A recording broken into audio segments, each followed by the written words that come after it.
Right now, I'm on my way to an animal farm. I've just received a call from the manager there who's discovered a lamb dumped in a box on a front doorstep. Now, it sounds like it's got a broken leg. If they have serious injuries, they're often regarded as being totally expendable. So he's just so lucky someone actually cares.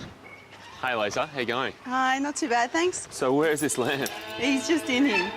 The lamb is just 4 weeks old and in serious trouble. He's got quite a nasty fracture of the mid-shaft of his femur. Okay.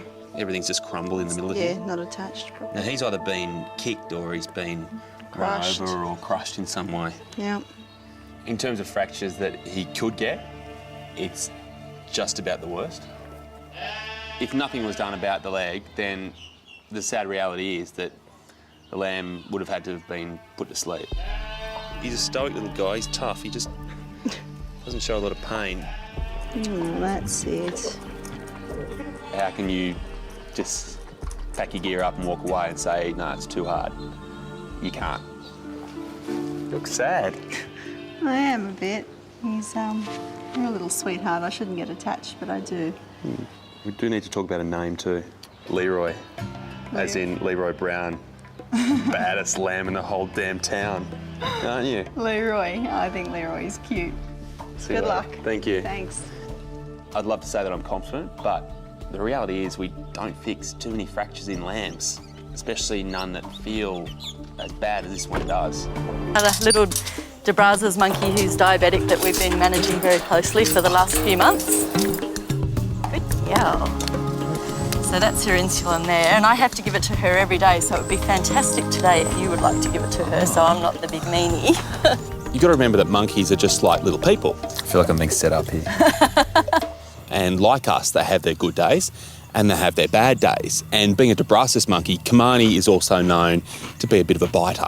So when I bring out this insulin injection, it could become a very bad day for both of us. There we go. Very good. Not too sure about me now, are you? The secret to treating Kamani is food bribery. Works every time. How much can you handle? You ready for me? I'll do this one. Outside, a desperately worried John waits and hopes. Do you want to start on this one over here? She's starting to gasp, and then I'll start on the one that Chris is on. With so many pups needing urgent attention, even Bondi Vet producer Jane Caswell has been called on to help. Come on, baby. Come on. Keep going, keep going. You can do it. On your shelf. Come on, babe. He's breathing now. Yes, that was the first time he's breathing more than once.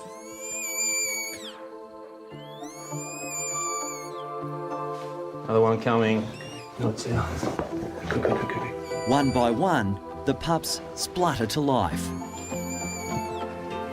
How many are in here? Just one or two? There's two here. That's number 5. You guys are going to need to get a rotation on these guys because Mum's Yep. got to... Your last one. There you go. At last, all 6 puppies are successfully out. But any joy is short-lived as the team realises the pups may be out of danger, but Bella is not. Melita and her daughter Jessica have arrived with Mitzi. I wonder what he'll say about you.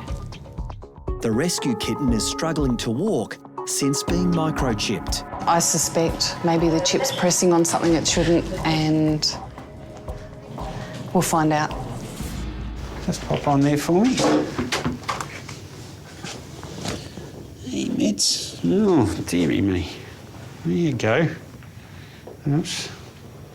So what happened? When she was microchipped, she had a bit of a fit. Anything else? Was She was paralysed. Oh, okay. She spent almost 2 weeks afterwards. She couldn't move down her left side. Sweet. Will you go on the ground? Oh, sweetheart, you're all right. Don't panic. What you going to do? Oh, gosh. She actually can't walk in a straight line. Yeah, no, feet are... Yeah. Mitzi's obviously really unsteady on her feet. One side's much worse. She's got really sort of exaggerated, uncoordinated movements. Back legs, she's sort of all over the place. So she's got some sort of spinal cord injury. Have a look at this. This poor little Joey's in there. Don't know how many boys or girls, but we'll find out. And they're big enough that they're off mum. I'm going to grab them out. Look at this. A ball of devil joeys. Look at that. Magic. Those little sounds are so cute, the little whimpers. Here we got little girl. There's a little pouch. Little pouch just down there. Ow. Ow. They're a handful. Another little girl. Little girl? Look at that.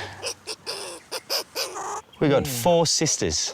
Two of the vet nurses here at work, Liesl and Louise, are mounting a not-so-subtle campaign to get me to adopt one of the orphan kittens here. You know that I like Sydney. So just adopt him.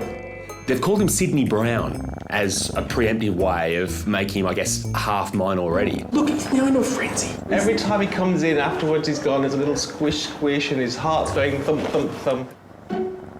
The universe wants him to go to you. Why are you fighting the universe, Chris? Why? I think he's melting a little bit, you know, he's getting there. But the arrival of one of Chris's regular patients, 3-year-old Ox, is about to give him a break from the peer group pressure. Hello, mate. Good to see you. All right. Hello, buddy. I'm new here. What have you done this time? You tell me? Yeah, it's good, isn't it? I bet it is good. Come on through. Ox's owner, Matt, isn't sure, but he thinks his pug has swallowed an open safety pin. He lunged at it and then it was gone. So it either has fallen down and we can't find it, or he swallowed it. I'll just have a little look inside this mouth. There's a bit of a feel around, make sure it's not just in his mouth there. No, it's my finger. He's a bit thick, I think, sometimes, but you know, he's a happy chappy. I'm going to see if you can actually swallow food. All right, and see if you can keep it down. Keep things down, and it's down. In a dog his size, it certainly possibly could have swallowed it, and with all the saliva and the mucus that he has in his mouth, it could actually travel quite easily down to his stomach. But from there, it might get a bit complicated. The moment any dog's rushed in with a tick, the first thing I really do is listen for their breathing, because the breathing tells you a lot. When that breathing's coming from a pug, though, how do you know? Every pug sounds like it is suffering from severe tick paralysis. His heart sounds like a dog that's stressed, really because of the fact that it's hot, plus he's having this toxin float around his body that does interfere with his breathing. It also affects how well his heart can pump. It's not good. Well, it's not great, no. Okay. No. And you've gone over him looking for another one? That was the original. Yeah. I think that there are a couple here. There, is that one? It's a nipple. Oh, sorry, Alps. He's got 4 of those on either side.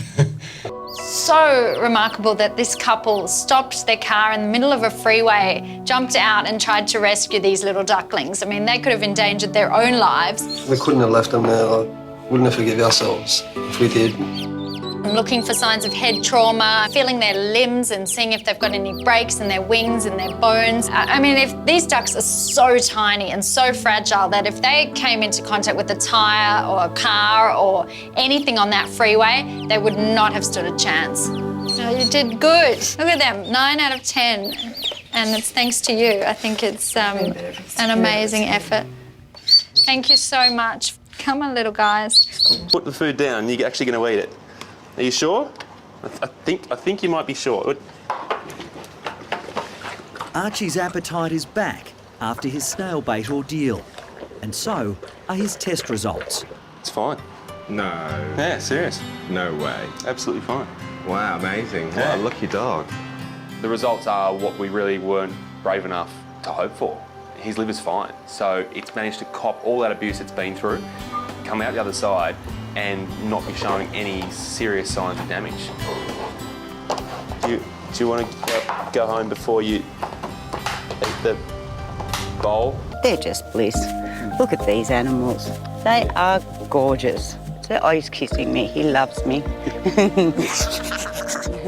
It's a nice thing to come in and see the impact that it has with people that are working with them and also the inmates.